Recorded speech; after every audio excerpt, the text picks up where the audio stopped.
Haleluya, puji Tuhan. Apa kabar teman-teman? Kami berdoa supaya kita semua ada di dalam kebaikan Tuhan dan terus maju di dalam Tuhan. Karena itulah yang terpenting adalah kehidupan kekal. Hidup di dunia ini hanya sementara. Bisa 1 tahun, bisa 2 tahun, bisa juga tinggal berapa bulan, atau bisa juga tinggal berapa hari. Dan kehidupan di dalam dunia ini bukanlah kehidupan yang sesungguhnya. Kita diibaratkan seperti transit saja di tengah-tengah dunia ini. Kehidupan yang sesungguhnya adalah setelah kita meninggalkan dunia ini. Dan pastikan dengan sungguh-sungguh bahwa kita telah memiliki Tuhan yang benar. Karena apa? Karena Tuhan yang benar bisa membawa kita pulang ke surga. Kalau Tuhan tidak benar atau Tuhan yang dituhan-tuhankan, nah ini yang berbahaya bagi kehidupan kita. Saya mengasihi siapapun Anda, saya rindu supaya kita semua bisa pulang ke surga. Itu sebabnya kami hadir pada kesempatan ini untuk terus bersaksi tentang apa yang telah kami alami, tentang apa yang telah Tuhan kerjakan di dalam hidup kami. Supaya apa? Supaya bisa menguatkan Anda, bisa memberikan sedikit pencerahan buat kita semua, agar kita juga bisa mendapatkan atau bertemu, berjumpa dengan Tuhan yang sesungguhnya. Nah, pada malam hari ini teman-teman, kita akan kembali mendengarkan kesaksian yang luar biasa. Dan pada saat ini narasumber kita adalah seseorang yang mengalami Tuhan secara luar biasa, di mana sebelumnya adalah dia beragama lain, dan di dalam kehidupan agama sebelumnya dia adalah seorang yang menjadi ustadz. Nah, bagaimana dia bisa mengenal Tuhan Yesus? Bagaimana dia bisa mengenal kebenaran? Bagaimana dia bisa percaya kepada Tuhan Yesus? Dan bagaimana dia sekarang bisa menjadi pemberita Injil? Kita akan dengarkan kesaksiannya. Sebab itu, jangan kemana-mana, ikuti kesaksian yang luar biasa ini. Bahkan beliau juga bukan hanya menjadi ustadz pada waktu itu, tapi beliau masuk di dalam kelompok radikal, kelompok-kelompok yang ingin mendirikan NII, Negara Islam Indonesia. Nah, bagaimana Tuhan bekerja di dalam kehidupannya? Oke, kita sambut narasumber kita, Bapak Nurdin. Apa kabar, Pak? Puji Tuhan, luar biasa. Oh, puji Tuhan, haleluya. Bapak ini saya lihat walaupun usia sudah lanjut, tapi semangatnya kayak anak muda ya, kayak umur 17 tahun. Oh iya, Ya, ada ini Roh Kudus di dalam saya. amin, haleluya, karena Tuhan Yesus di dalam Pak Nurdin, Iya. ya. Terima kasih Pak Nurdin ya, Bapak mau hadir dan mau bersaksi pada malam hari ini tentang apa yang telah Tuhan Yesus kerjakan di dalam kehidupan Bapak, bagaimana Bapak bisa pindah, meninggalkan keyakinan sebelumnya, dan bagaimana caranya Tuhan melawat, menjamah dan mengubahkan kehidupan Bapak. Nah, pada malam hari ini kami dan teman-teman semuanya sudah siap untuk mendengarkan apa yang telah terjadi di dalam kehidupan Bapak. Bapak bisa ceritakan, Bapak bisa saksikan secara lengkap kepada kami, supaya ini bisa menjadi berkat, karena memang Tuhan Yesus adalah Tuhan yang baik, yang terus datang menjumpai setiap manusia, dan membawa mereka untuk bisa pulang ke dalam kerajaan surga. Oke Pak Nurdin, waktu dan tempat saya serahkan kepada Anda. Silakan Pak Nurdin. Bapa di surga, dalam nama Tuhan Yesus, mengucap syukur pada malam hari ini. Hamba malam hari ini akan bersaksi, karena kesaksian yang dikehendaki Bapa ialah kesaksian bagaimana Bapa menyelamatkan seseorang. Dan hamba tahu banyak cara Bapa untuk menyelamatkan orang. Nah, malam hari ini hamba akan bersaksi atas pelawatan dari Tuhan Yesus Kristus. Sebelumnya saya akan menyapa saudara-saudara saya. Yang pertama, saya ucapkan salam untuk Kakanda Kiai Haji Abdul Wahab yang ada di Kabupaten Serang, Banten. Yang kedua, salam buat adikku Ustadz Opsir Saifuddin Juri. Yang ketiga, salam buat adikku Haji Opredi. Ini kakakmu akan bersaksi bagaimana dari hijrah dari Islam ke Kristen. Ya, yang pertama saya berkenalan dulu, nama saya Nurdin Yohanes. Sekarang saya penginjil kampung pemulung jiwa.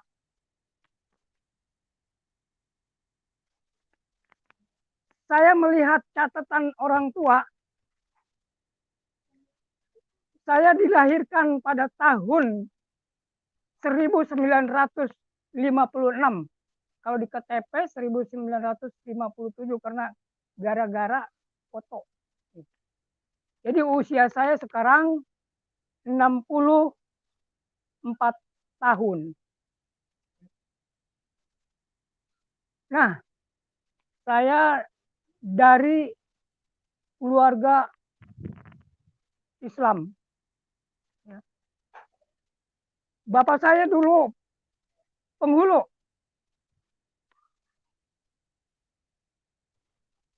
Dia tugas penghulu jadi penghulu selama 30 tahun.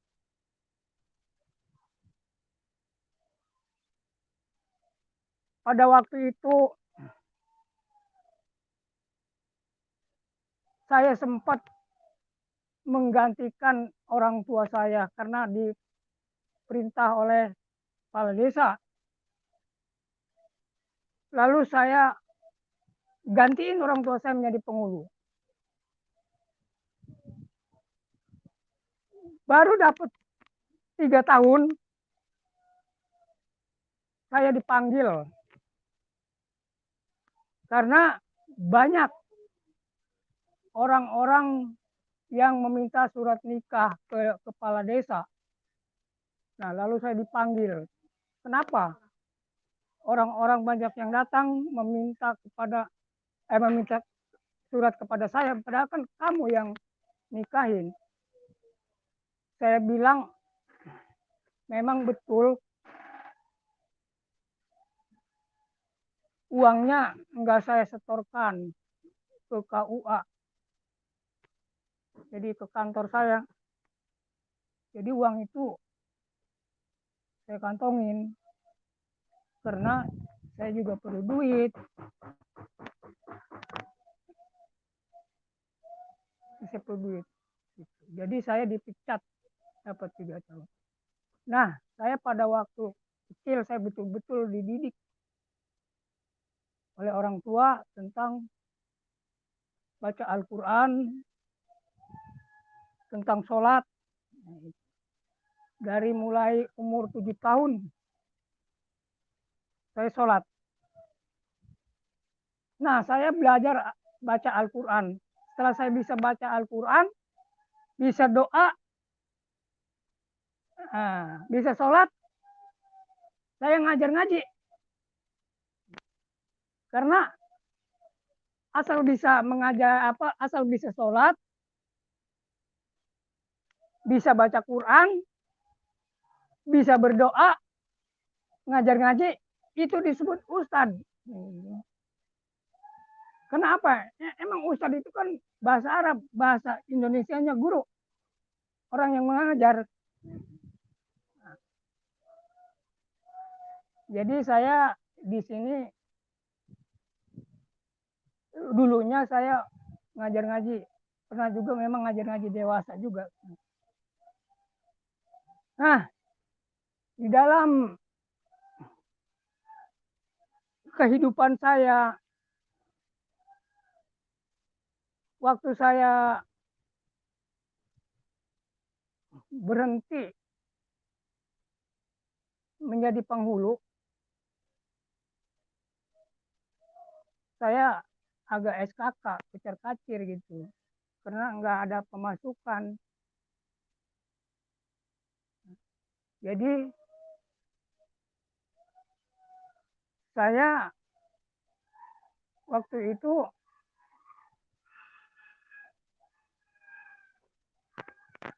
waktu jadi penghulu itu baru menikah 1 kali. Ya puji Tuhan, istri yang terakhir ini yang keempat. Jadi saya saat ini punya anak dengan istri yang ini yang hidup 7. Terus cucu 11. Nah, karena di waktu itu saya hidup kucar-kacir, saya ikut transmigrasi ke Sumatera.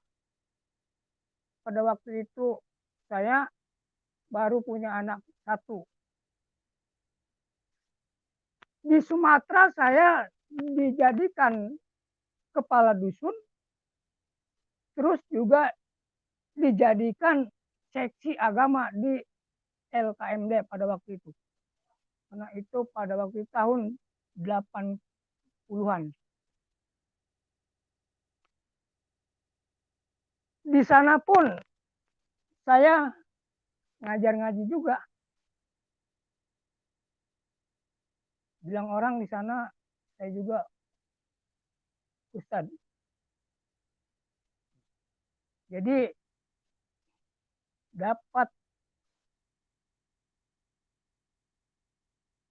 12 tahun saya transmigrasi, keluarga pengen pulang. Lalu harta yang ada di sana dijual. Begitu pulang sampai ke Tangerang, sampai ke tempat lula, uang yang saya bawa itu dapat 2 bulan ludes. Kucar-kacir juga. Jadi kalau kata bahasa Sunda mah bingung temanggi tungtung, susah temanggi lebah. Mau dagang gak punya modal, mau tani gak punya sawah. Nah itu. Tahun 1999 saya bergabung dengan suatu organisasi yang dinamakan N11 atau Negara Islam Indonesia. Nah, tugas saya di situ mencari jiwa, mencari teman. Tugas saya di situ mencari teman, mendatangi teman untuk bergabung kepada organisasi yang saya ikuti. Puji Tuhan, pada waktu itu saya paling bisa gitu, paling banyak untuk mendapatkan teman-teman untuk bergabung.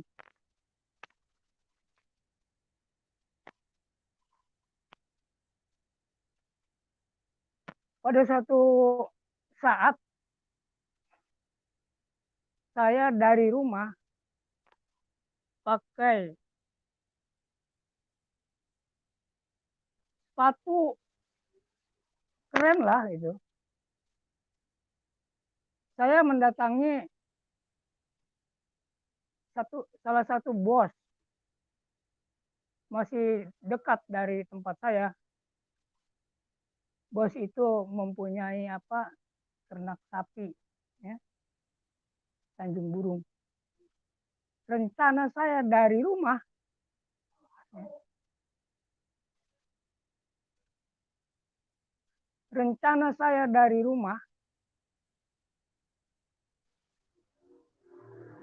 orang tersebut saya akan ajak bergabung ke organisasi saya.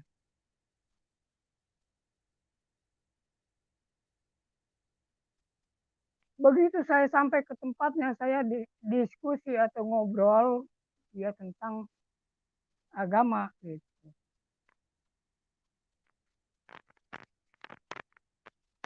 kurang lebih 30 menit yang ada. Nah, begitu mau pulang, mau permisi pulang, nah si bapak itu masuk ke kantornya. Begitu keluar dia bawa 2 buah buku. Dia bilang begini, nih Pak Nurdin, saya pinjemin buku. Saya bilang, buku apa Pak? Ini baca aja. Nah, saya lihat buku itu yang satu Alkitab, yang satu buku hadis. Tebal-tebal bukunya. Nah, begitu dia ngasih buku,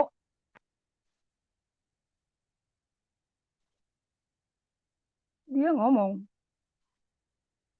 kata si bapak itu, Pak Nurdin, surga itu tidak bisa dicapai dengan amal perbuatan. Lalu saya jawab, betul Pak. Orang Nabi saya aja ngomong begitu. Tidak ada satu orang pun masuk ke dalam surga dengan amalnya. Begitu juga aku, kecuali dengan rahmat Allah. Jadi tadi kata si bapak itu tidak ada satu orang pun masuk ke dalam surga dengan amalnya, kecuali dengan rahmat Tuhan. Kalau Nabi saya ngomong dulu, dengan rahmat Allah. Nah, Alkitab diambil dengan saya, karena saya dipinjami, ya. Lalu saya bawa pulang Alkitab itu. Jadi sesampainya di rumah, Alkitab itu saya taruh aja tuh di atas lemari. Jadi saya sambil dakwah, ya atas perintah dari N11 tadi, sambil bertanya-tanya, siapa sih rahmat yang membawa ke surga? Jadi akhirnya beberapa bulan saya mencari-cari bertanya-tanya dengan teman-teman, ya jawabannya enggak masuk dalam hati gitu. Nah, kurang lebih 5 bulan saya baru teringat dengan Alkitab yang dipinjami itu. Kira-kira jam 10 malam saya ambil itu dari atas lemari. Udah kotor banget karena memang rumah saya pada waktu itu ya banyak kacanya bolong gitu. Udah bolong, hubungannya pun pada bolong. Begitu saya ambil, saya baca-baca gitu. Saya baca Alkitab, saya baca Al-Quran gitu. Juga saya dipinjami pada waktu itu buku Al-Hadis gitu kan.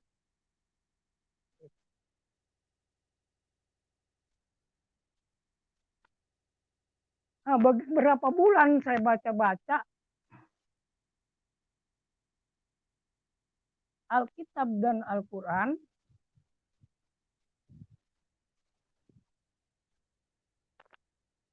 Begitu saya baca surat 19, ada kalimat begini. Surat 19 ayat 21. Ya. Memang saya Al-Quran bisa baca, tapi saya nggak bisa bahasa Arab. Bisa baca Al-Quran, tapi bahasa Arab saya nggak bisa. Jadi kalau ada yang bertanya bahasa Arab, itu saya nggak bisa. Nggak bisa. Nah, di situ ada kalimat di surat 19 ayat 21, suatu bukti dan rahmat dari kami, yaitu bercerita tentang Isa Al-Masih. Tentang Isa Al-Masih. Saya merenung, jadi apakah memang ini Isa Al-Masih yang bisa membawa ke surga, nah, atau pelantara yang ke surga? Saya bilang dalam hati saya kan, pada waktu itu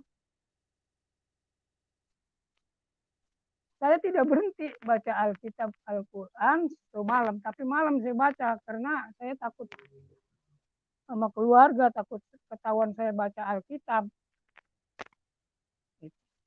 Malam saya baca. Nah, begitu saya baca, ketemu lagi tuh di dalam surat Az-Zuhruf kalau nggak salah ya, ayat 61. Kalau saya nggak lupa, begini bahasa Arabnya. Wa innahu la'ilmu lis-sa'ati fala tamtaruna biha wattabi'uni hadza siratum mustaqim. Bahasa Arab. Jadi bahasa Indonesianya, sesungguhnya Isa Al-Masih itu mengetahui hari kiamat. Janganlah kamu ragu, ikutilah aku, ini jalan yang lurus. Jadi dengan ayat itu saya kontrak sama Isa Al-Masih. Saya bilang ini Isa Al-Masih sombong amat. Kok tahu seorang nabi, kok tahu hari kiamat? Saya sendirian, ngomong sendirian aja. Ini Isa Al-Masih sombong amat. Nabi kok tahu hari kiamat? Setahu saya, yang tahu hari kiamat itu hanya Allah Subhanahu wa Ta'ala. Kenapa dia tahu? Nah, begitu terus saya baca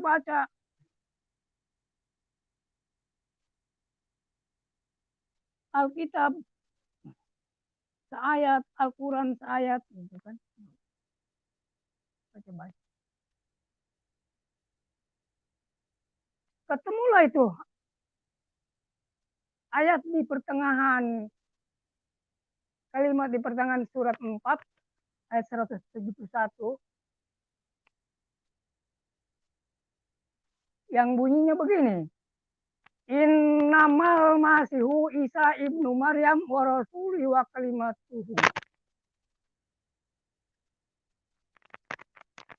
Bahasa Indonesianya, sesungguhnya Isa ibnu Maryam itu seorang rasul dan dijadikan dengan kalimat.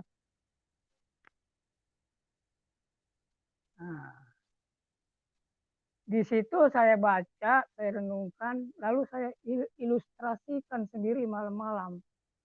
Saya seperti orang gila gitu kan. Jadi saya katakan kalimat Allah, berarti kalimat Allah Subhanahu wa Ta'ala. Jadi Allah ucapannya turun, pret ya. Jadi Isa Al-Masih, Allah ucapannya turun ke bumi, dimasuki ke Maria, dijadi.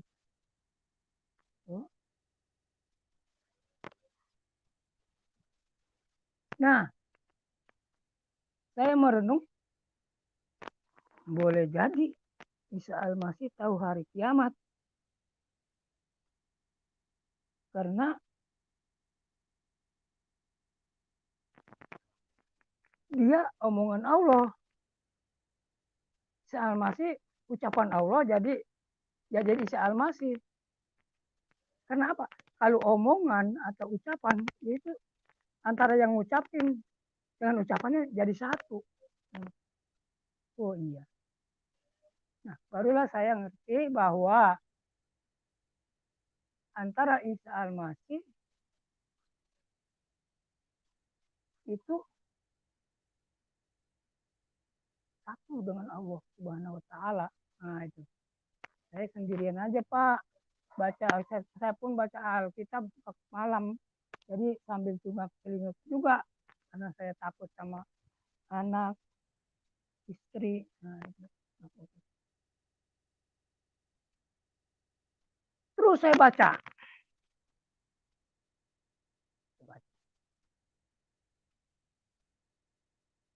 Nah, ketemu dengan ayat, ya, ada kalimat di Al-Quran begini.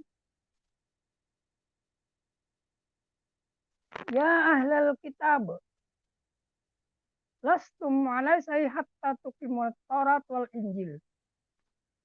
Wa ma unzila ilaikum mir rabbikum.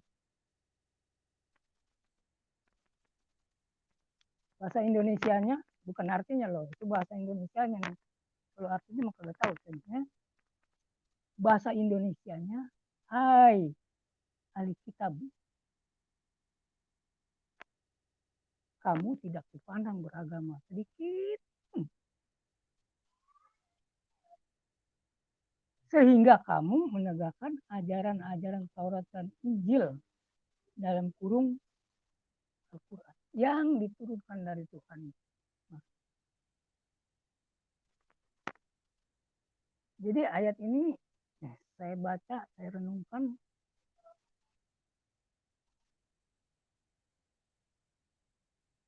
Lama-lama ya saya buktikan.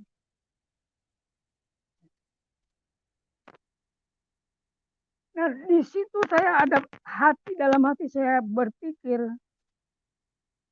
udah ada dua petunjuk bahwa setahu saya bahwa Nabi Isa Al-Masih itu nabinya orang Kristen. Tahu saya dulu. Dan Taurat Injil juga itu punya orang Kristen. Nah, itu.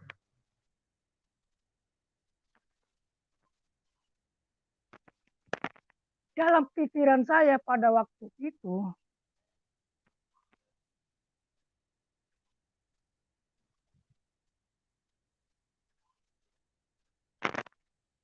apakah saya ini akan menjadi orang Kristen? Lalu kalau orang Islam masuk Kristen berarti murtad.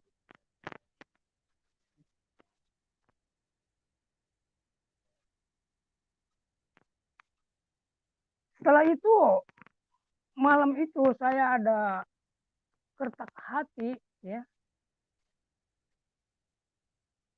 untuk sholat 2 rakaat. Namanya sholat istiqoroh. Karena artinya istiqoroh itu minta petunjuk.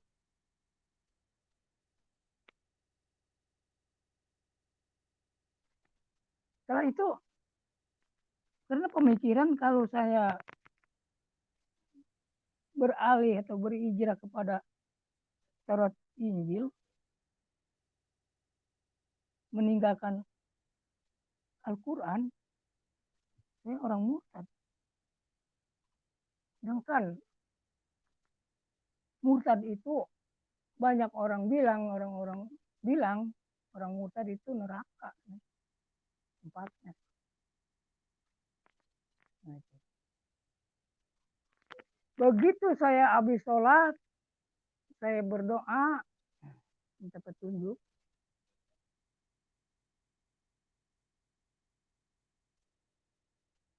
Lalu saya baca Alkitab dan Al-Quran, ketemulah itu kalimat di surat 5 ya, ayat 54.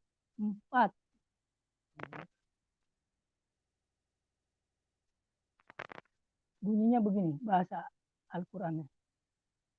Al-Quran itu bahasa Pak ya, jangan dipikirin lah. Jadi Al-Quran itu bahasa. Kata bahasa Al-Qurannya begini.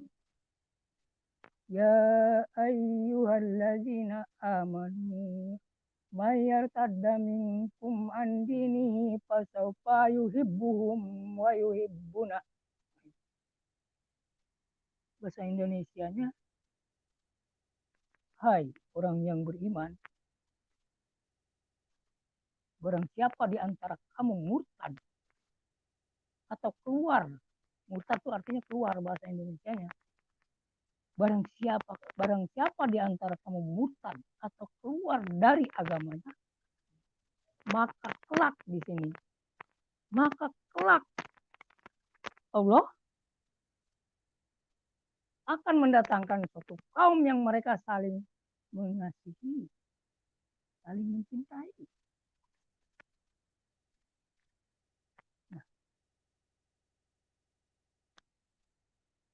yang sebenarnya pada waktu itu saya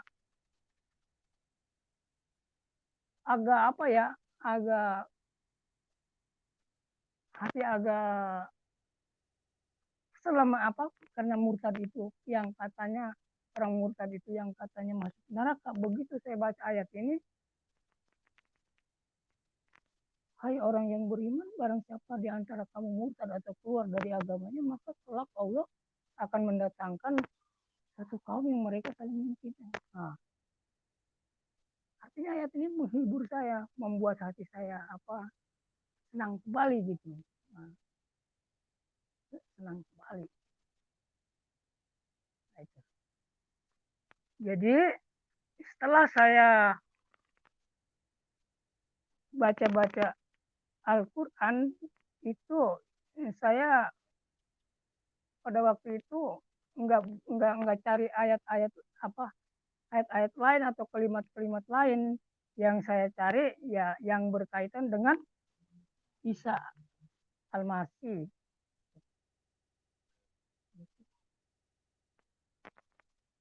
Nah, setelah banyak pendukung, ya, saya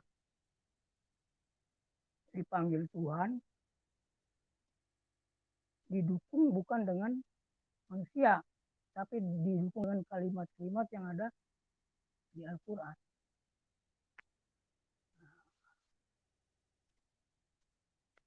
Setelah banyak pendukung, katakanlah dari depan belakang itu ada dukungan itu. Saya pada waktu itu malam minggu kalau nggak salah, saya janji sama Tuhan, ngomong sendiri saya, Tuhan, kalau begitu minggu depan saya mau cari gereja. Begitu minggu depan malam minggunya, minggu yang besoknya yang akan saya janjikan saya mau gereja, saya maju mundur. Kira-kira jam 10 saya baca-baca Alkitab dan aku saya maju mundur. Jadi enggak ya besok ke gereja? Jadi enggak besok ke gereja? Nah, saya maju mundur. Karena ada rasa takut, ada juga rasa malu. Masa Ustaz ke gereja-gereja, mantan penghulu kok ke gereja-gereja, dalam hati saya. Apa kata dunia, apa kata tetangga, apa kata istri, apa kata saudara. Nah, begitu saya habis ketakutan, pada waktu itu jam 11, kalau nggak salah jam 11 malam. Saya punya anak yang ke-6 itu umur 6 tahun lebih. Namanya Yeni. Dia ngomong. Kata dia ngomongnya begini, Mbah, jangan takut. Mbah, jangan takut. Nah, lalu saya datangi anak saya itu. Saya bilang, dong. Pokoknya anak itu tidur. Waktu itu saya anggap, wah, anak saya ini ngelindur, kesengsem kali. Gitu. Tapi bahasanya menunjuk ke saya. Mbak, saya sedang ketakutan, dia ngomong, Mbak jangan takut, Mbak jangan takut 2 kali. Orang saya lagi ketakutan mau ke gereja. Begitu ada ucapan dari anak saya tadi, hati saya semangat.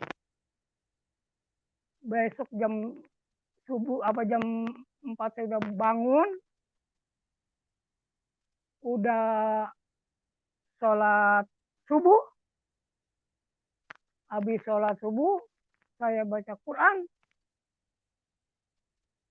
Nah, saya nunggu waktu itu saya nunggu jam 9. Jam 9 lewat, saya naik sepeda. Putrak kayak gitulah. Sepedanya udah tua juga lagi. Nah, di perjalanan saya berdoa. Tuhan, kalau bisa di gereja jangan ada yang kenal. Malu saya. Jarak jauhnya gereja itu saya juga belum tahu di mana itu tempat gereja, cuman saya tahu di kampung Melayu Teluk Naga ada gereja di situ. Tahu saya hanya di kampung Melayu Teluk Naga dan lokasinya pun nggak tahu. Nah, saya berangkat naik sepeda tua. Begitu saya lihat ada pelang menunjuki ke gereja.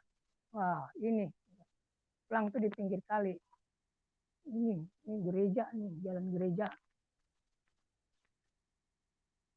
Saya mengkol ke kanan dari rumah saya, kurang lebih jarak jauh dari rumah saya sekitar 6 kilo kali adanya. 6 kilo. Begitu celingak-celingak di mana gereja. Ada orang yang ada ibu-ibu yang sedang menyuci pakaian di pinggir sungai. Waktu itu saya tanya, Bu, saya tumpang tanya, Bu, tanya apa, Bang? Gereja di belah mana, Bu? Ngapain ke gereja-gereja? Oh, enggak, Bu, saya mau ngadu ayam. Oh, iya, Abang kalau mau ke gereja itu balik lagi, ya, balik lagi nanti mengkol ke kanan. Mengkol ke kiri, ke kanan. Balik lagi mengkol ke kiri, ya. Begitu mengkol ke kiri, ya betul saya lihat ada gereja di situ. Di depan gereja itu lapangan gereja luas dan banyak tukang beca. Dan di situ ada rupanya kebetulan ada orang Chinese itu banyak ayam aduan. Jadi saya enggak benar lah. Jadi enggak bohong. Ada mau ngadu ayam saya bilang. Padahal enggak ngadu ayam. Begitu datang ke situ sepeda saya taruh di pinggir pagar. Saya jalan ke pintu gerbang gereja. Nah, begitu mau masuk, itu ada yang menyapa saya, tukang beca. Kata dia, "Hoi, Bang Nurdin, salah masuk." Nggak jadi saya masuk. Saya datangi si tukang beca itu. Kata tukang beca, "Mau kemana Bang Nurdin?" "Mau nganter proposal." "Oh iya, Bang Nurdin pasti dapat. Karena apa? Orang Kristen baik-baik nanya. Saya di sini setiap minggu dikasih sembako." Kata tukang beca kan gitu. "Bang Nurdin pasti dapat. Buat apa? Ininya. Proposal ngajuin apa kan?" "Buat musola." Balik terus saya ceritanya. Masuk saya ke gedung gereja. Saya pengen duduk di depan. Saya dikasih warta, lalu saya masuk ke depan, cari tempat duduk, pengen duduk di depan, udah penuh. Saya balik lagi, ternyata di dalam gereja ada juga yang tenang. Waduh, tadi doa saya nggak dijawab ya. Saya bilang, Tuhan, kalau bisa di gereja jangan yang kenal. Ini 2 orang yang kenal, pendeta sama yang di dalam gereja pula kenal. Nah, Pak Nurdin, saya, ya, Pak Nurdin, halo. Pak, mic-nya agak didekatin ke mulut, Pak. Suaranya Oh ini agak ya, kecil. Ya, suaranya kecil ya Pak ya. Padahal iya. udah gede saya ini. Oh iya. Nah, dari tadi Iya. kita pasang-pasang telinga, kayaknya makin kecil makin ke sini. Oh iya. Oh ini mic-nya ya Pak ya. Ya. Oke, Pak. Lanjut ya Pak. Sudah, Ya lanjut ya. sekarang sudah jelas, sudah. Ya.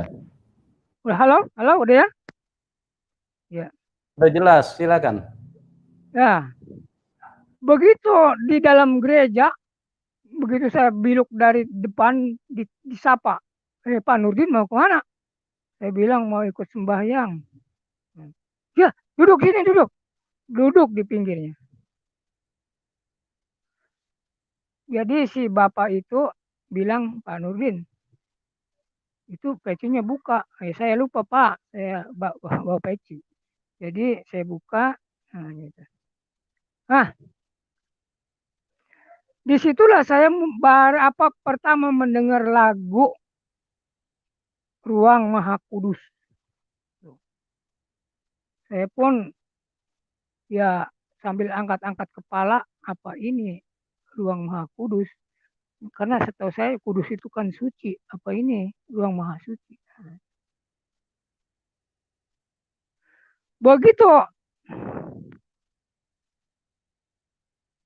pendeta berkhutbah menguraikan Yohanes 14 ayat 6. Kata pendeta, kata Yesus tidak akan datang kepada Bapa kalau tidak melalui aku.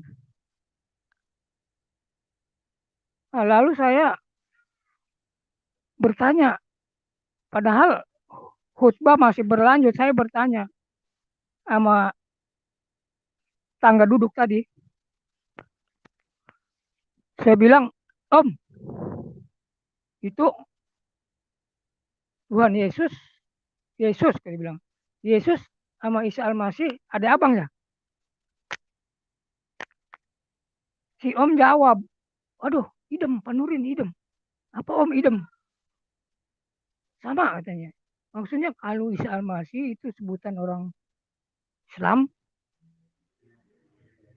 kalau di Kristen Yesus Kristus. Itu jawabannya. Padahal saya mau menyamakan kalimat gitu kan. Di sana kalimatnya wattabi'uni haja siratal mustaqim. Ikutilah aku, ini jalan yang benar, jalan yang nah, begitu selesai ibadah, saya langsung pulang, kagak permisi lagi. Karena saya punya, waktu saya kecil umur 10 tahun, saya dapat kalimat dari orang tua. Kata dia, kalau orang Islam masuk Kristen, di gereja dipandiin. Habis dipandiin, dikasih minum air abu. Udah dikasih minum, menjerit. Lupa baca Quran, lupa orang tua, lupa saudara. Itu jadi begitu saya ibadah, ingat sama kalimat-kalimat itu, pulang. Kagak permisi. Minggu besoknya balik lagi saya, datang lagi. Minggu ketiga datang lagi. Begitu minggu ketiga pulang, itu ketemu teman di jalan. Teman saya ngomong, "Loh, dari mana?" Saya bilang, "Saya dari gereja." Wah, yang bukan doang. Masa ustadz ke gereja ngapain? Ya udah nggak percaya. Tanya lagi, yang bener lu dari mana? Nggak saya jawab dengan mulut. Saya kasih tuh warta. Begitu dia baca warta, hah? Bener lu berarti dari gereja. Ngapain bohong? Kan tidak ada gunanya untuk bohong. Oh iya, iya, iya. Singkat cerita, pulang, dia ke kampung dia, saya ke kampung saya. Dia ke rumah dia, saya ke rumah saya. Begitu dapat 3 hari dia datang ke rumah. Dia cerita, "Den, gue mau ikut ke gereja lah." Hush, jangan berisik. Jangan berisik. Ini keluarga saya aja belum ada yang tahu dong, jangan berisik. Lu gue ikut ke gereja dah. Nih, begini. Kalau mau ikut ke gereja, nih gua diatur.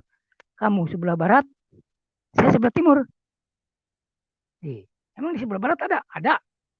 Ini nanti saya tunjukin. Nah, dia saya ajak ke sebelah barat ya, dari rumah saya. Saya sebelah timur gereja saya. Ceritanya dapat beberapa bulan, 2 bulan lah, kurang lebih 2 bulan, dia datang lagi ke rumah saya. Dia ngomong begini, "Den, lu kapan dibaptis?" Waduh, gak tahu sih mah baptis-baptis ini. Ye, Pak, gua mau dibaptis bulan 7, tanggal 27. Lu besok, minggu besok tanyain pendeta lu, kapan lu dibaptis? Oh iya dah, saya tanyain. Begitu saya minggunya saya ke gereja, saya tanyain, "Om, katanya orang Islam masuk Kristen dibaptis." Ya, Pak Nurdin. Cuma di sini aturannya setahun. Jadi Pak Nurdin harus mengikuti setahun dan mengikuti katekisasi. Oh, setahun baru dibaptis. Bagaimana kalau saya besok mati? Kan gitu. Saya bilang. Dia diam. Udah, udah. Saya nggak menghiraukan tentang itu. Beberapa lama datang lagi tuh teman saya. Gimana? Kapan kamu dibaptis? Waduh, saya mau nunggu 1 tahun. Udah, kalau gitu kamu pindah ke gereja saya. Akhirnya saya pindah. Akhirnya saya pindah, dapat beberapa minggu, saya dijadwalin mau dibaptis sama pendeta. Nah, sebelum dibaptis, pendeta ngasih pernyataan. Tolong, Pak Nurdin, pernyataan ini harus ditandatangani dengan keluarga. Waduh, Pak, saya aja sampai hari ini keluarga saya belum ada yang tahu. Baru Pak Andi aja tuh yang tahu. Keluarga saya belum ada yang tahu, Pak, bagaimana saya mau. Enggak, katanya, ini persyaratannya. Waduh, persyaratannya berat amat ya. Bisa kacau balau ini kalau tahu ini. Jangan suruh keluarga lagi. Nah, saya bawa map itu, lalu saya datangi adik saya, adik yang terakhir. Ya.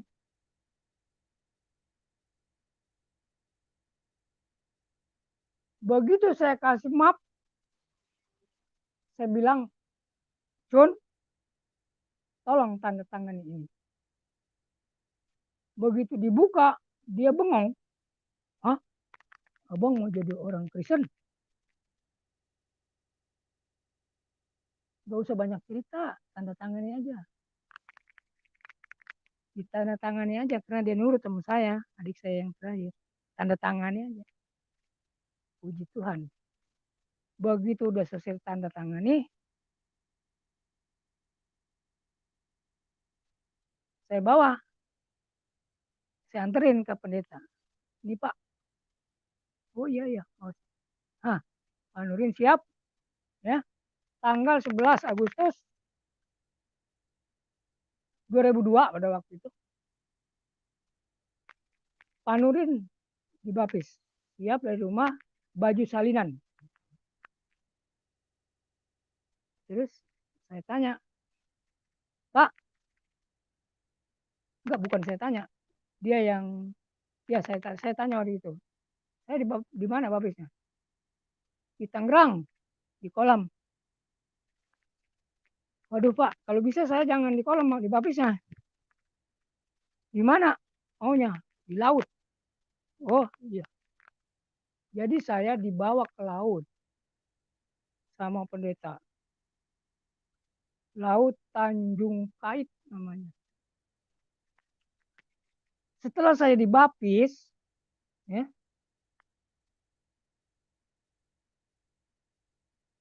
saya ditanya sama Bapak Pendeta. Apa alasan Bapak minta dibaptis di laut? Itu Pak Andi dibaptis di kolam.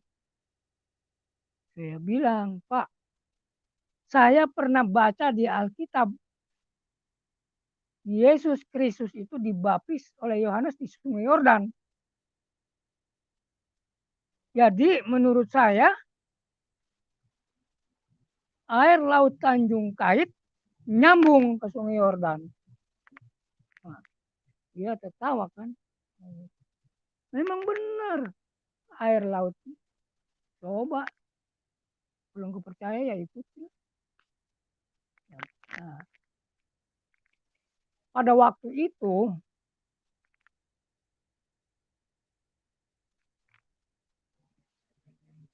saya masih sembunyi. Waktu pertama saya masuk ke gereja itu tanggal 31 Maret. Saya dibaptis tanggal 11 Agustus. Berarti April, Mei, Juni, Juli, Agustus. Kurang lebih 5 bulan. Masih sembunyi. Belum ada yang tahu. Keluarga pun belum ada yang tahu. Baru 2 orang yang tahu. Pak Andi sama adik saya.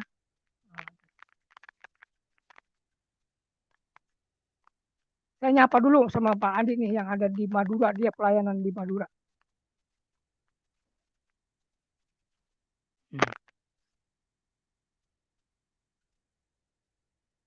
Pada waktu habis dibaptis sebulan, ya, dapat sebulan saya dibaptis, saya baca Alkitab, menemukan satu ayat di surat Matius 10 ayat 32 yang berbunyi begini, barang siapa yang mengakui aku di depan manusia, maka aku akan mengaku di depan Bapamu, di depan Bapakku di surga katanya. Barang siapa yang mengakui aku di depan manusia, maka aku akan mengakui di depan Bapakku di surga. Kata kalimat itu, kata Yesus Kristus. Hah? Saya pikir, berarti saya nggak boleh sembunyi dong. Waduh, saya bilang bagaimana ini? Saya nggak boleh sembunyi dong, harus terang-terangan nih.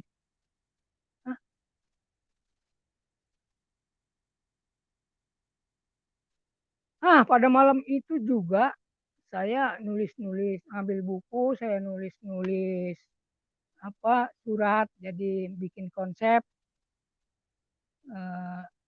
bikin konsep kartu keluarga. untuk mengganti agama dari Islam ke Kristen. Saya bikin konsep itu, konsep kartu keluarga. Udah selesai, besok pagi saya bawa ke RT karena harus diketahui kan oleh RT.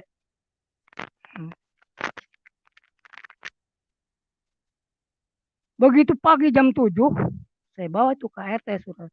Saya bilang, Assalamualaikum. Waalaikumsalam.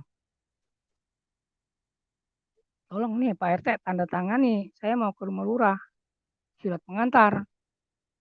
Oh iya, dia masuk ke dalam, ngambil stempel, ditandatangani aja udah. Nah, terus saya kasih uang 3.000 perak. Kan waktu tahun itu mah 3.000 perak ya lumayan lah buat beli kopi kan. Begitu sampai di rumah, saya tanya sama istri saya, karena masih keluarga istri saya. Kok Bapak RT langsung ditandatangani ya, di stempel, kok nggak dibaca lagi? Kata istri saya, ya boleh jadi nggak dibaca, orang nggak bisa baca kan. Oh, jadi tanda tangani aja. Rupanya nggak bisa baca RT-nya. Saya tunggu jam 8. Saya bawa ke lurah, kepala desa, jam 8. Jam 8 lewat. Saya pada waktu itu punya pemikiran, wah ini pasti ditanyain nih surat-surat. Jadi surat baptisan itu saya fotokopi. Ya, saya bawa fotokopinya dan saya lipat-lipat. Di dalamnya saya taruh uang lah.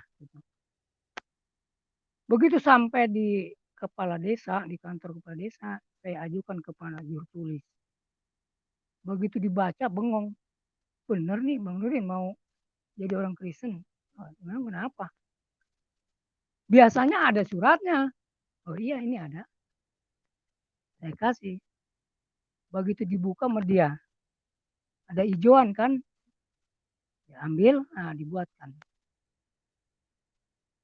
Selesai, langsung saya bawa ke kantor camat. Langsung saya bawa ke kantor camat. Lalu di kantor camat saya nyari kantor yang bertugas yang berkaitan dengan KTP itu kan kantor yang membuat KTP. Saya masuk dan saya kasih map petugas itu. Begitu dikasih map dibuka. Barang dibuka dia bengong. Karena dia kenal saya, kenal bapak saya juga. Bengong dia. Terus dia ngomong begini dengan bahasa Sunda. Ari maneh lain si Nurdit. Oh, anak nama Wali Misak. Oh, dia naonan dia. Anak kumaha. Ari maneh jadi orang Kristen. Oh, aduh. Biasanya ayah surat nak. Mana surat nak? Dia ambil. Fotokopi baptisan di dalamnya udah ada merahan. Nah, itu dapat hikmat juga saya waktu itu. Begitu dibuka surat baptisan ada merahannya itu dia celingak tetangga duduk cabut dimasukin. Wah dibuat sama dia tak tekok pada waktu itu kan gitu Pak, pakai mesin tak tekok. Selesai dibawa ke kantor camat.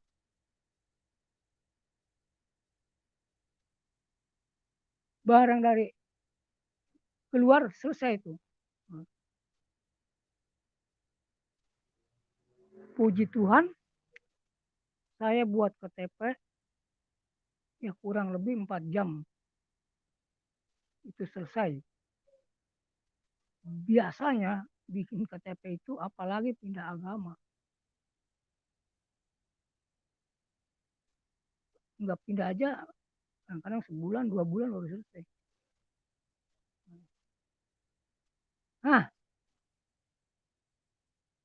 langsung si bapak itu ya memanggil saya, yang mengetik itu yang kenal sama saya, kenal sama bapak saya. Saya dipanggil ke belakang kantor. Dia siap, kata dia bahasa Sunda dia. Dia siap den, dia ngobrol dengan dia.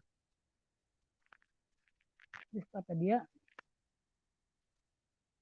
hari mana masih bisa baca Quran? Bisa. Nah, neta artinya surat Tilu Al-Imran ayat 19. Coba baca. Saya baca lah, orang saya juga hafal itu. Inna dina indallahi Islam. Yang artinya bahasa Indonesianya sesungguhnya agama yang diridhoi di sisi Allah Islam. Pak Nurdin. Ya. Suaranya kok kecil lagi Pak? Agak didekatin ke mulut Pak mic-nya Pak. Oh iya Pak ini dekat Pak. Gitu Pak. Itu baru mantap itu. Iya. Dia bilang, iya dia bilang, kamu masih bisa baca Quran nggak? Bisa. Apa artinya surat 3 ayat 19? Inna dina indallah Islam. Artinya sesungguhnya agama yang diridhoi sisi Allah agama Islam. Kenapa kamu masuk Kristen? Marah-marah dia. Lalu saya balik tanya, menurut Mamang, panggil Mamang dia soalnya di luar kantor. Menurut Mamang, apa sih artinya agama? Agama itu lembaga hukum. Wah, bukan lembaga hukum, lembaga aturan. Orang yang melanggar aturan baru dihukum. Oh iya kata dia. Nah, Islam bahasa apa? Bahasa Arab, bahasa Indonesianya keselamatan. Nah, nih saya terjemahkan. Sesungguhnya aturan yang diridhoi di sisi Allah, aturan keselamatan. Nah, jadi begitu langsung saya tembak dia. Saya bilang, Mang, saya jadi orang Kristen disuruh Al-Quran. Waduh, matanya melotot. Naon sia ayat beraha anu nyuruh dia jadi orang Kristen. Saya bilang di sini ada Al-Quran nggak? Yang ada terjemahannya. Ada. Ambil dia Pak ke majelis orang dekat di depan saya itu waktu itu majelisnya. Depan saya ngobrol. Sekarang saya baca bahasa Arabnya, emang bahasa Indonesianya. Surat berapa? Surat Al-Maidah, Mang. Ayat 58. Saya baca bahasa Arabnya. Ya ahlal kitab lastum ala syai hatta tuqimuna Taurat wal Injil wa ma unzila ilaikum mir rabbikum. Hai ahli kitab. Di apa namanya dibaca Mang, baca Mang itu terjemahannya Mang. Hai ahli kitab, kamu tidak dipandang beragama sedikit pun sebelum menegakkan ajaran-ajaran Taurat Injil dalam Quran yang diturunkan dari Tuhan kamu. Saya bilang, Mang, waduh nggak kedengeran. Coba baca satu kali lagi, dibaca sama dia satu kali lagi. Jadi 2 kali dia baca. 2 kali dia baca. Begitu dibaca 2 kali dia tutup itu Al-Quran. Lalu saya ngomong, Mamang percaya enggak sama ayat yang saya baca tadi, sama kalimat yang saya baca tadi? Kalau Mamang enggak percaya, kata kalimat begini, Innal ladzina kafaru wa kazzabu bi ayatina ulaika ashabunar. Sesungguhnya orang kafir itu orang yang tidak percaya, orang yang mendustakan ayat kami. Neraka. Nah, begitu saya baca ayat itu langsung Pak saya diusir pulang. Dalam hati saya, puji Tuhan, nah, usir diusir. Nah, dah. Pulanglah saya dari kantor kecamatan. Berarti yang baru tahu saya jadi orang Kristen, adik saya, Pak Andi, di kantor desa dan di kantor kecamatan. Begitu pulang dari habis bikin KTP, ngeganti kartu keluarga, pindah agama, beberapa hari saya baca-baca Alkitab. Ada di Alkitab ada firman begini, jangan kamu takut dengan manusia, takutlah kepadaku. Hah? Pada waktu itu yang saya takuti ibu saya. Karena bapak saya udah meninggal, jadi tinggal ibu saya. Itu paling takut saya sama ibu saya. Aduh, bagaimana nih kalau ketahuan dengan ibu saya? Bisa berbahaya ini.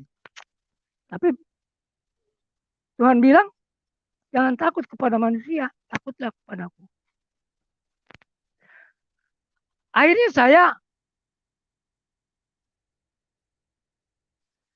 datang ke rumah ibu saya. Karena memang jarak jauhnya kurang lebih 3 kilo dari rumah saya ke rumah ibu. Begitu saya datang ke rumah ibu, itu adik-adik saya lagi kumpul duduk di atas balai. Bapak tahu nggak balai? Begitu saya naik ke atas balai, di tengah-tengah, saya bilang, nih ada kabar baik. Menyambut banget tuh adik-adik saya, adik ipar segala. Nih ada kabar baik. Saya cabut itu KTP. Terus nih baca KTP abang. Dibaca dengan adik ipar saya. Nurdin Yohanes. Umur tanggal lahir 10 Desember 1957.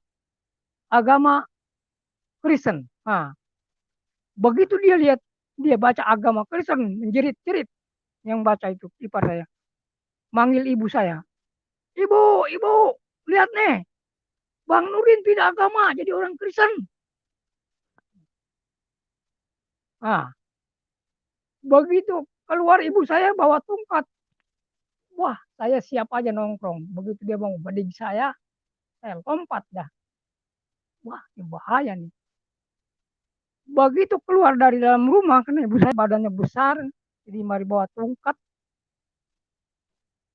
Begitu dia berdiri di atas balai, di depan balai itu, dia di depan anak-anak adik-adik saya mantu-mantunya ngomong begini, sekarang mah udah dewasa, udah kenal mana yang baik, mana yang buruk. Wah, begitu ibu saya ngomong begitu, saya gebrak meja. Haleluya. Artinya ibu saya tidak melarang, tidak menyuruh. Melarang enggak. Yang ngomong sekarang udah dewasa katanya. Udah tahu mana yang baik, mana yang buruk. Waduh, saya gebrak itu meja. Haleluya. Puji Tuhan. Udah mulai banyak yang kenal. Banyak yang kenal bahwa saya pindah agama. Setelah itu, saya juga ikut bergabung dulu dengan Partai Damai Sejahtera. Nah, yang lambangnya Kristen itu, lambangnya salib. Nah, terkenallah saya di desa, di kecamatan, jadi orang Kristen. Nah.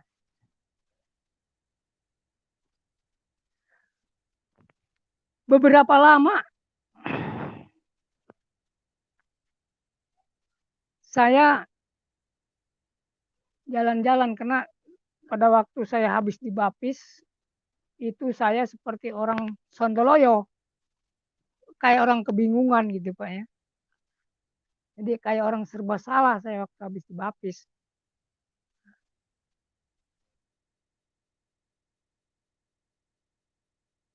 Begitu saya jalan-jalan mau sepeda, kurang lebih dari rumah saya 3 kilo, 3 kilometer lebih kali ya. Itu ada teman sedang duduk di depan rumahnya sambil mengerudungi kain. Lalu saya datangi, saya bilang, "Bang," saya panggil abang deh waktu itu. "Kenapa?" "Waduh, gua sakit, Din." "Berobatlah ke dokter." "Udah habis 3 juta." Nah, lalu saya tanya, "Abang, abang pengen mati apa pengen hidup?" "Lah, kalau begini mah gua pengen mati aja lah." Nah, saya pegang kepalanya, saya ngomong, "Tuhan, orang ini pengen mati." Nah, udah. Kebesokannya saya lewat pagi-pagi, lewat emang itu di pinggir pinggir jalan lewat. Begitu sampai ke rumahnya, ini orang banyak amat, ngapain ya? Nggak tahu yang kemarin didoain mati. Waktu saya ngedoain dia, ada yang dengar, bukan ada yang dengar, memang ada saksinya. Terus keluarlah tuh saksi. "Lu sih," katanya, "orang didoain supaya mati. Kemarin lu kan ngedoain dia biar cepat mati." Ya orang permintaan dia bagaimana? Nah, udah. Begitu dapat 1 minggu, saya jalan-jalan lagi kurang lebih dari rumah saya 10 kilo, ya, ada 10 kilo. Jadi pulang balik saya 20 kilo naik sepeda. Nggak tahu dah saya itu apa tujuannya, kagak tahu. Gua kayak orang sontoloyo gitu, karuan. Karena ya itulah setelah tahu banyak, ya udah macam-macam lah. Begitu saya sampai di Kampung Kohod namanya, ya, masuk saya ke dalam rumah karena masih saudara saya itu. Begitu masuk ke dalam rumah, saya masuk ke pangkeng itu rupanya kakaknya ibu saya sedang lagi di apa, lagi dikipasin gitu ya. Saya bilang, "Kenapa, Uwa?" Kata yang ngipasin, "Uwa lu sakit udah 3 bulan gak makan gak minum." Baik, sakit dia. Nah, lalu saya pegang tangannya. Saya ngomong, "Tuhan, jangan kau siksa Uwa saya ini, lebih baik cabut aja nyawanya." Itu saya keras ngomong begitu. Udah, begitu doang saya mah. Begitu saya pulang malam, ada yang ngabarin, "Ben, besok suruh ke Kohot." "Ngapain?"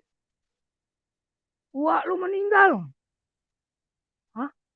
Meninggal?" Saya bilang, "Ngapain saya ke sono ya? Saya kan orang Kristen dalam saya ngapa mau nyolatin, bayangin." Tapi saya hadir Pak, cuman pada waktu itu saya disuruh nyolatin, saya bilang, "Agi ujur." Karena orang-orang situ tahu saya itu ustad, jadi udah ustad situ pun, "Pak Nur jadi apa? Imam ya?" "Enggak, saya agi ujur." "Nah, saya agi ujur, agi datang bulan." Jadi saya nggak ikut. Nah, rupanya kalimat-kalimat itu ya betul-betul, aduh, saya bilang, saya begitu hari Minggu saya ibadah, saya cerita sama pendeta, "Atau kenapa doanya begitu? Habisnya gimana orang udah sekarat nih.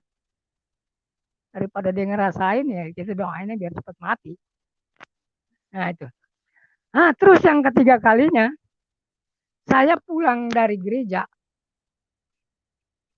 begitu datang di Kampung Keramat namanya, saya juga masuk eh, ke rumah Uwa juga, kakaknya ibu saya. Kalau yang di arah Kohon tadi kakak dari lain dari anak uak ini. Kalau ini yang di Keramat itu eh, kakak sekandung, kakak ibu saya sekandung. Nah, dia lagi sakit, udah nggak bisa daya upaya, cuman matanya aja kelip-kelip. Nah, lalu saya tidur bersama dia. Hmm, tidur bersama dia, sama orang sakit itu, sama uak saya itu. Di situ saya sedang tidur, saya kira ada suara apa. Dia ada suara di kuping tuh, uakmu ini akan pulang hari Sabtu. Pada waktu itu hari Minggu kan, saya pulang dari gereja. Wah, mau pulang ke mana hari Sabtu kan gitu. Udah, pulang saya ketemu sama ponakan saya bilang, "Tok, wah anak namanya anak. Mau pulang dia hari Sabtu." Wah, Sabtu kapan? Nggak tahu. Sabtu aja nih. Oh, kencang kayak Tuhan aja. Iya, gue mau kira dapat suara doang. Begitu hari Sabtu mati. Itu yang saya kasih tahu, bahkan gua mati hari Sabtu datang ke rumah. Dia bilang, Tuhan, suruh ke sono. Saya bilang, lu ngomong apa? Iya Cang, suruh ke sono. Apa? Oh no, gua mati. Pencang ngomong sama saya, agi hari Minggu. Gua bakal pulang. Ya sekarang dia udah pulang, no, mati. Suruh ke sono. Udah, jadi saya datang. Di banyak teman-teman juga Ustadz belum tahu saya kali. Saya disuruh nyolatin segala macam. Udah, saya agi ujur. Saya agi ujur. Nah, itu. Nah, setelah itu Pak, ini dukanya nih Pak. Saya jadi masuk jadi orang Kristen, katakanlah. Begitu saya habis dibaptis, ya, benar-benar hinaan tuh banyak. Hah? Terutama hinaan dari istri. Kalau saya pulang dari gereja, no, ditunjuk, no, setan udah pulang. Jangan kasih makan, tinggal ini sambal. Kata istri. Tapi ada satu anak saya yang namanya Komaria, no, Roh Kudus baru pulang. Puji Tuhan, saya. Roh Kudus baru pulang. Tuhan. Nah, begitu habis dibaptis Pak, saya selama 3 tahun. Sengsaranya bukan main. Sengsara dalam keluarga, sengsara ekonomi. Karena apa? Hati saya sedikit ada pengharapan kepada manusia. Jadi saya bilang dalam hati saya, wah, gue bakal senang nih. Karena saudara gue yang baru nih, orang-orang Kristen, orang-orang kaya. Begitu saya baca Alkitab, terkutuklah orang yang mengandalkan manusia, diberkati orang yang mengandalkan Tuhan. Aduh, saya bilang. Jadi rupanya apa harapan-harapan saya kepada teman-teman itu terkutuk. Setelah itu saya nggak ke gereja. Setelah itu saya ada yang nyuruh menggarap tanah, nyawa.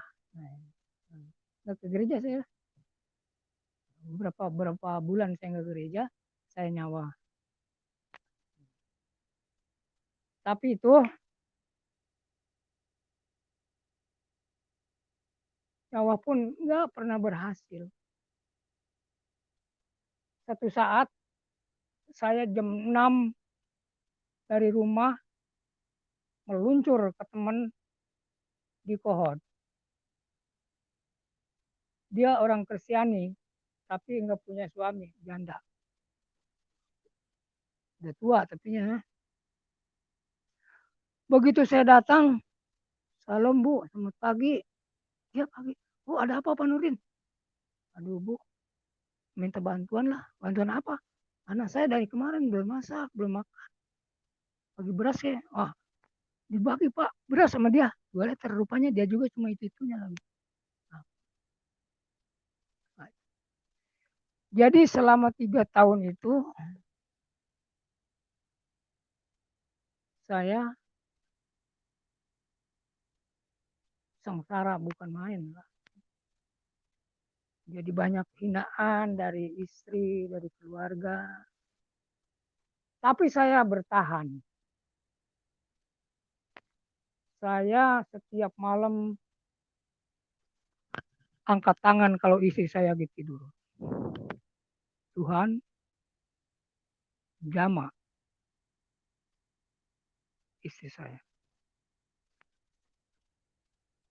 Kadang-kadang istri saya juga udah macam-macam ngomongnya, marah-marah segala macam. Tapi saya nggak balas. Karena saya ingat, kalau saya balas, saya tidak akan menjadi murid Yesus. Tidak akan murid Yesus.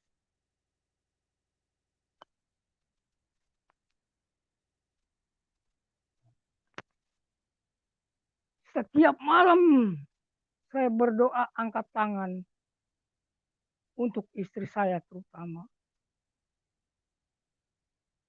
Nah, Pak bayangin 10 tahun Pak. Bukan waktu yang sedikit. 10 tahun. Sengsara lahir batin. Tapi saya bertahan. Karena saya ingat kalau saya putus asa, saya tidak akan jadi murid Yesus. Bertahan. Nah, pada satu saat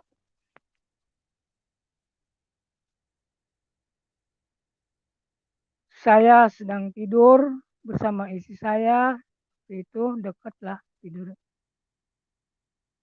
Tapi tidurnya nggak berendeng sih, cuma deket aja gitu.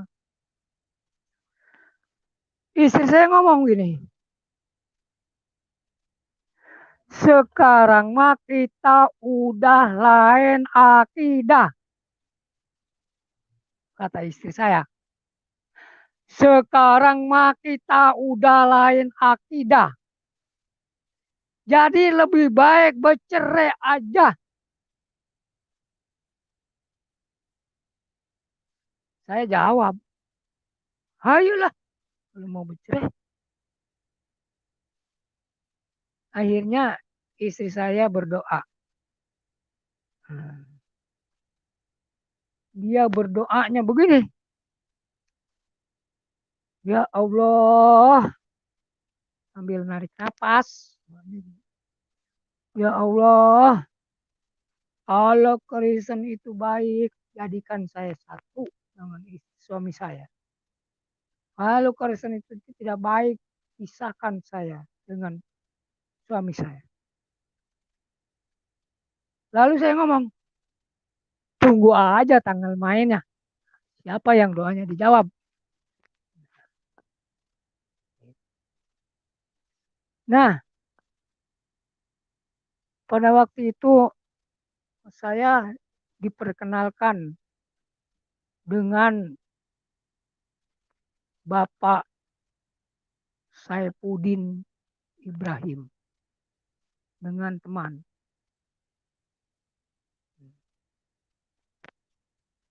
Jadi yang memperkenalkan saya kepada Saifuddin Ibrahim itu sudah almarhum Bapak Gideon namanya.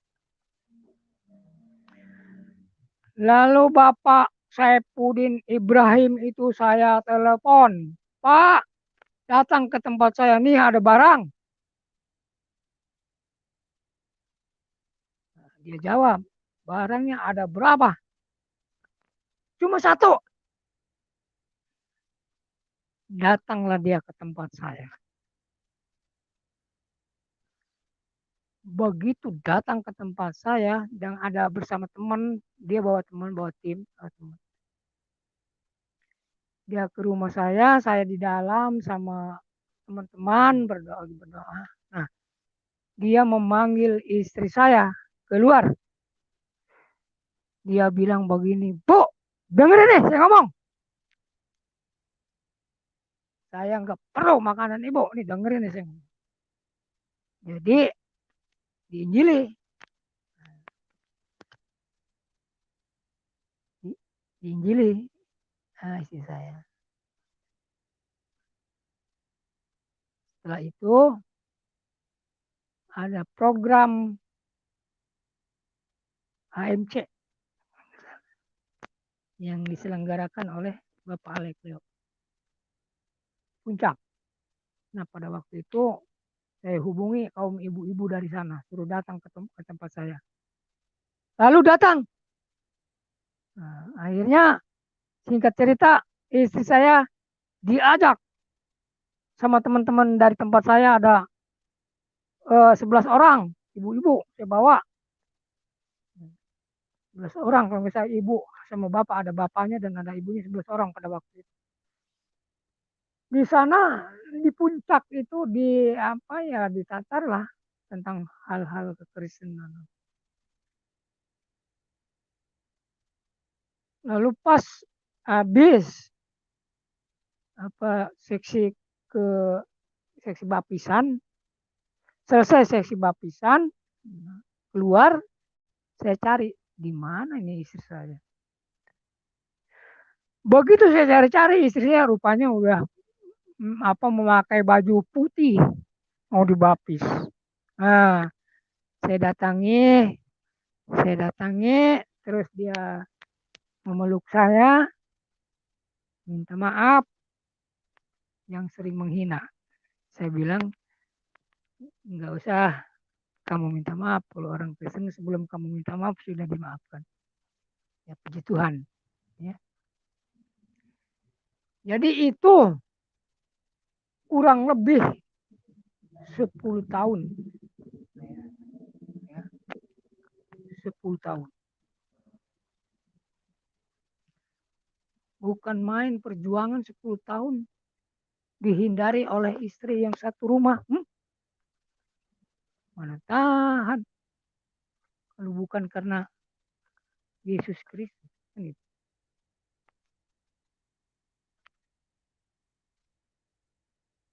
Puji Tuhan, yang tadinya pemikiran kacau balau,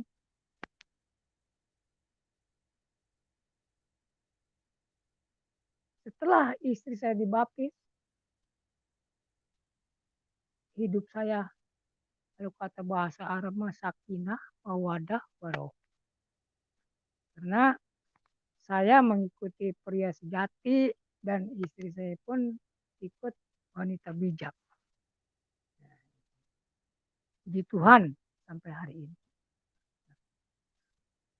Jadi pada tahun 2012 ya Pak ya. Memang saya masih keadaan SKK, kucak-kacir gitu kan dalam hal ekonomi. Nyawa kemarin itu hanya beberapa kali langsung tempatnya diuruk. Nah, pada waktu itu saya diajak oleh Bapak Saifuddin Ibrahim ikut penataran pertanian di Hotel Rosari di Roxy kalau nggak salah. Jadi yang memberikan sebagai pengajarnya yaitu dari Malaysia, dari Australia, dan dari Amerika. Jadi saya ada insinyur pertaniannya, kan. Setelah mengikuti penataran, saya kan bertanya, ini yang ikut penataran pertanian, satu orang pun gak ada yang punya sawah. Mau diterapkan di mana ilmu? Nah, yang akhirnya saya disuruh cari kontrak sawah oleh Bapak Saifuddin Ibrahim. Dimodali sama dia. Kontrak sama pada waktu itu. Ini Tuhan, sampai hari ini saya bisa kebikin rumah. Nah, dan memang sangat baik Tuhan Yesus sama saya. Istri saya kalau di sawah dia berdoa, begini doanya. Tuhan, saya punya anak 7. Kalau bisa, ini dia ngomongnya kalau bisa lagi. Tuhan, saya punya anak 7. Kalau bisa, anak saya jangan sampai ada yang kontrak.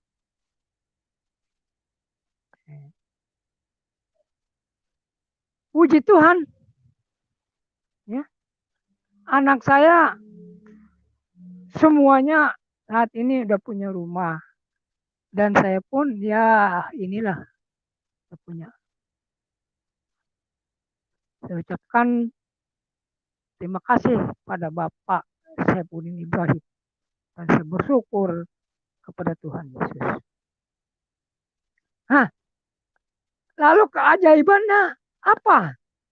Tentunya kan kalau kita jadi murid Yesus ya harus ada keajaiban kan.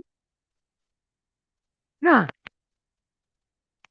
saya tidak menyangka diri saya dan ya pokoknya tidak menyangka lah saya sering naik pesawat pelayanan. Nah ini keajaiban yang luar biasa bagi saya karena saya tidak mimpi gitu kan. Saya bisa naik pesawat. Naik pesawatnya pun saya nggak pernah jual pakai duit, nggak pernah bawa duit dari rumah. Memang gak punya kan. Itu saya tinggal berangkat, pulang perginya tinggal berangkat, makan dicukupi. Nah itu keajaiban Tuhan kan yang satu. Yang kedua keajaiban Tuhan, saya bersyukur kepada Tuhan Yesus. Nah, anak saya udah punya rumah semuanya, saya pun punya. Nah itu. Jadi tinggal saya ada satu lagi permohonan saya, rumah saya udah didak. Maksudnya pengen di tingkat ke atas, yang atas buat tempat pemuridan, tempat doa. Al-Hawariyun. Ngerti Pak? Al-Hawariyun.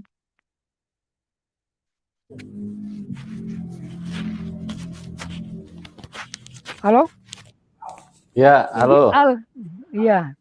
Jadi saya tinggal satu kali lagi berdoa supaya Tuhan memberkati saya. Saya pengen membuat rumah ke atas untuk tempat pemuridan Al-Hawariyun atau murid-murid Isa Al-Masih. Al-Hawariyun itu artinya murid-murid Isa Al-Masih ya. Jadi saya akan muridkan. Saya bilang kepada teman-teman saudara-saudara saya yang pernah saya yang udah dibaptis, saya bilang jadi orang Kristen tidak cukup hanya ke gereja. Bawa Alkitab, pergi ke gereja, memang itu ciri orang Kristen. Tetapi kehendak Tuhan bukan begitu. Saya bilang, harus menyampaikan berita Injil. Harus menyampaikan Yohanes 15 ayat 16. Matius 28 ayat 19. Markus 16 ayat 15. Jadi saya minta maaf kepada baik orang Kristen maupun orang Islam. Jangan bertanya tentang Al-Quran. Jangan bertanya tentang Alkitab. Saya belum ngerti. Hanya ngerti saya akan menyampaikan berita Injil. Coba itu aja yang saya ngerti. Karena itu inti dari orang Kristen menyampaikan tentang kabar baik Tuhan. Itu intinya. Ya. Jadi kalau tanya di Alkitab ada ini, ada itu, kagak ngerti saya. Yang ngerti saya bahwa saya disuruh Tuhan pergi untuk menyampaikan puji Tuhan. Jadi saya sedikit bersaksi pada awal tahun 2019 saya sedang capek habis kerja di sawah. Lalu saya beristirahat. Saya beristirahat sambil kecapean. Saya agak ngantuk-ngantuk dikit. Perasaan tiba-tiba itu ada nomor lewat. 15, 16, balik lagi 16, 15, saya kaget. Hah? Kok ini nomor lewat? Saya pikir, wah, masa ini Tuhan suruh saya masang toge lagi seperti dulu? Wah, ini nomor apa itu? Begitu pulang dari sawah, istirahat, mandi apa malam, saya buka-buka Alkitab. Rupanya 15, 16. Bukan kamu yang memilih aku, akulah yang memilih kamu. Supaya kamu pergi. Menghasilkan buah di situ. Menghasilkan. Iya, menghasilkan. Ya, puji Tuhan. Tadi pagi ada jiwa yang buka hati untuk menerima Yesus Kristus. Dan kemarin juga ada 2 jiwa. Ada Bapak Saipudin Abraham. Jadi ini 16, 15. Markus. Pergilah, beritakan Injil. Ke seluruh dunia. Ini. Jadi intinya murid Yesus itu. Ini tugas orang-orang murtadin. Saya menghimbau kepada orang-orang murtadin yang ada di Indonesia ini. Jangan mencari perdebatan. Perdebatan kita jadikan pertobatan. Kita lihat apa maksud Tuhan memanggil kita. Yesaya 42 ayat 6. Aku ini Tuhan. Untuk memanggil engkau, untuk maksud penyelamatan. Untuk maksud penyelamatan. Bukan untuk perdebatan. Jadikan perdebatan menjadi pertobatan. Matius 5 ayat 9. Berbahagialah orang yang membawa damai.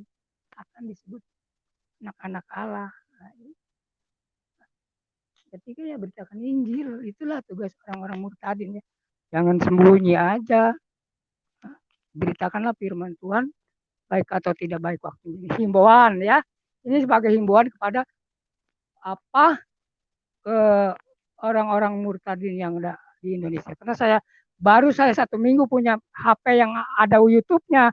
Saya pun belum ngerti bagaimana cara bukanya. Saya belajar dengan cucu saya yang umur 3 tahun.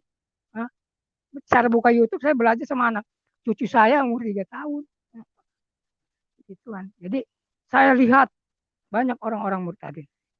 Itulah. Jadi mari kita sama-sama bergerak. Firman Tuhan menentukanku berjuang teroreng. Firman Tuhan menentukanku berkorban teroreng. Maju bersama untuk melayani Tuhan. Mari kita memuja. Mari kita memuji. Besarkan nama Tuhan. Firman Tuhan renungkan. Firman Tuhan lakukan.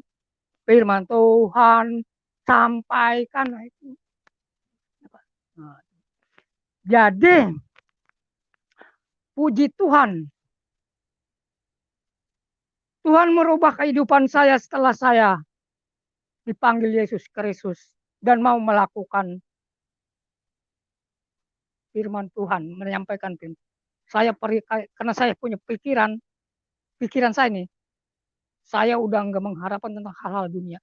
Kalau saya mau mengabarkan firman Tuhan, dunia harta akan mengikuti di belakang saya. Itu pikiran saya sekarang. Makanya begitu Tuhan nyuruh saya pergi, saya waktu bulan kemarin setelah saya dikasih nomor 15, 16, 16, 15. Saya bilang, Tuhan, saya udah tua. Umur saya udah 64. Masa saya suruh pergi? Kemana saya pergi? Saya cuek aja tuh, Pak. Sama nomor-nomor itu. Nah, begitu dapat berapa bulan, ketemulah saya dengan sahabat saya namanya Alpis. Saya cerita. Saya di sawah dikasih penglihatan nomor. Setelah saya pulang dari sana, nomor itu kalimatnya merintah saya supaya pergi menginjil. Nah, kata dia begini, kata Pak Alvis. Udah kita buat program, kita melayani. Kemana? Rencananya ke 34 provinsi lah. Gitu. Jadi kita mulai dari Aceh dulu. Kita turun. Saya bilang, dananya dari mana pun perlu dana buat makan, buat naik. Percaya, kalau Tuhan yang nyuruh, pasti Tuhan sediakan. Hah? Tuhan nyuruh, pasti Tuhan sediakan. Saya jadwal. Bulan 1 tanggal sekian saya jadwal. Pas pada waktu mau berangkat, itu punya uang 1,5 juta. Saya bilang sama teman saya tadi, kalau kita bisa naik pesawat, naiklah kita pesawat. Kalau nggak bisa kita naik odong-odong ke Lampung. Jadi kita ke Lampung dulu. Begitu malam Rebo, saya berangkat malam hari Kamis. Begitu malam Rebo ada persekutuan doa, saya diajak sama sahabat saya itu. Yuk kita doa. Di mana? Di Angklong. Begitu ada doa, saya ikut doa. Nah, saya bersaksi tentang hal mau pelayanan ke Sumatera. Baru ada duit 1,5 juta. Kalau bisa saya naik pesawat, kalau nggak bisa saya naik odong-odong. Puji Tuhan, ada hamba Tuhan yang terketuk, yaitu Bapak Pendeta Yudi. Nggak tahu orang mana dia ya, saya nggak tahu tuh. Tahu orang Karawaci, tahu orang Cimona, saya gitu. Udah Pak Nurdin, tenang. Nanti malam saya tambahin 2 juta.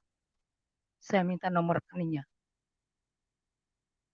Wah, puji Tuhan nih. Dikasih nomor rekening.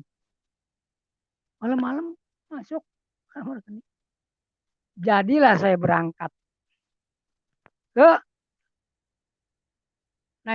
berangkat naik pesawat. Dari mana? Dari bandara yang tujuannya mau ke Aceh. Tapi dari bandara ke Aceh agak sulit juga. Saya naik ke Medan. Lapangan bandara apa itu namanya ya? Kuala Namo. Ya. Pada waktu itu 900 lebih, jadi 2 orang. 18 lebih, 18,5 lah ya. Jadi berarti kan 1,5 juta ditambah 2 juta ini masih ada. Masa sih? Begitu turun di pesawat, kemana ya? Saya ingat ada pendeta di sini, namanya Pak Agustinus.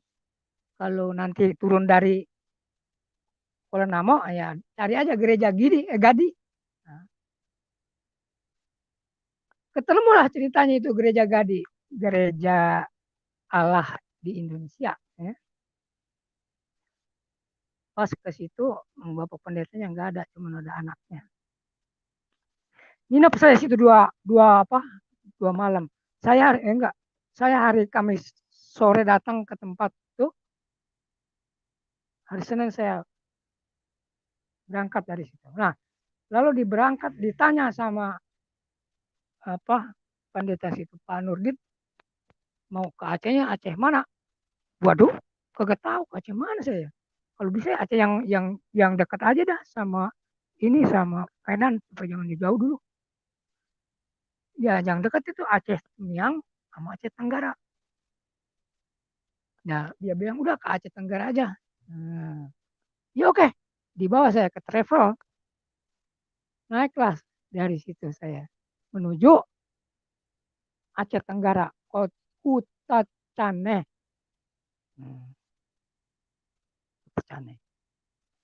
Ceritanya sampai saya di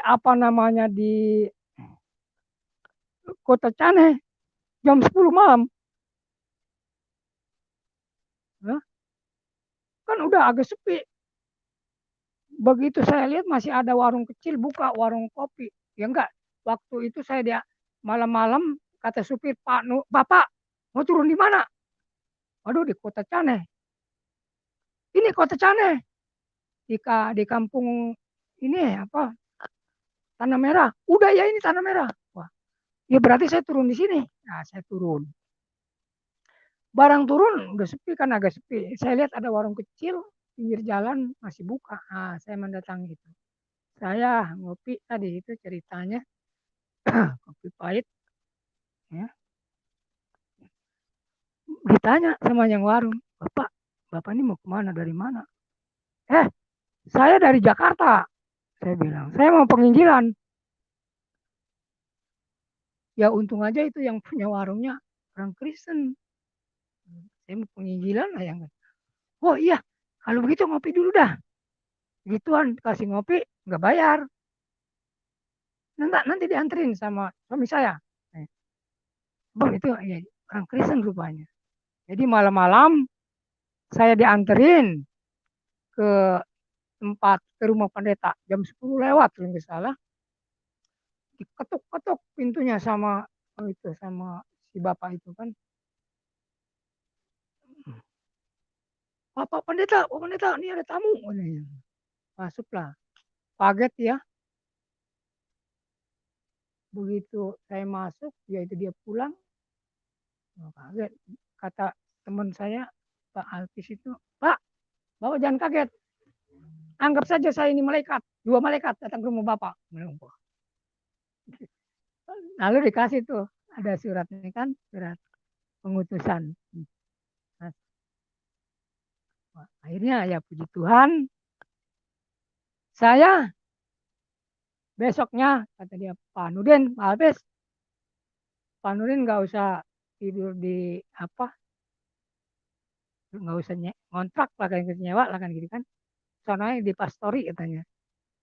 Saya tidur di pastori, ya pastorinya belum di keramik, masih tanah aja gitu kan, gelar tikar. Karena banyak nyamuk, itulah penginjil. Asik aja yang itu penginjil. Jadi di situ saya seminggu diajak dengan pendeta mencari jiwa, mengenal dikenalin dengan orang-orang sekitar situ yang Muslim.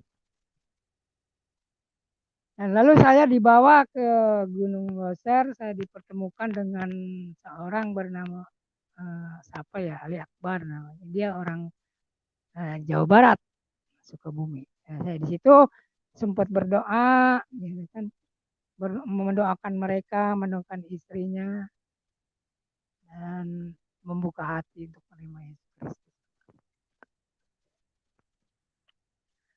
Setelah dari situ, saya ke Karo, Medan. Nah, di situ saya diajak berdoa ke orang stroke. Saya berdoa bersama teman-teman, ya, teman saya mau main gitar. Puji Tuhan, itu yang didoain bisa berdiri, bisa jalan. Aduh, puji Tuhan, mujizat masih ada, kata Pak Alpisnya gitu. Dan anak-anaknya pun pada gembira tuh. Ada yang nangis juga lagi. Nah, jadi puji Tuhan. Setelah di situ saya kurang lebih 9 hari ya. Saya berangkat ke Riau. Nah, di situ saya kebingungan lah di Riau. Begitu sampai di Riau di daerah transmigrasi, saya datangi ke musola. Saya bilang udah kita nginep di musola aja lah, kita permisi sama pengurus musola. Nah, waktu itu udah jam 4 misalnya sore. Saya ngobrol-ngobrol sama pengurus musola, dipersilakan, nggak jadi masalah. Tidur di musola kan gitu. Begitu jam 10 datang ibu-ibu. Pak, Bapak mau tidur di mana? Di sini, Bu, di musola. Bapak jangan tidur di sini. Di sana aja di penginapan ada. Di mana? Di sana itu. Ke pasar. diusir saya. Itu diusir saya.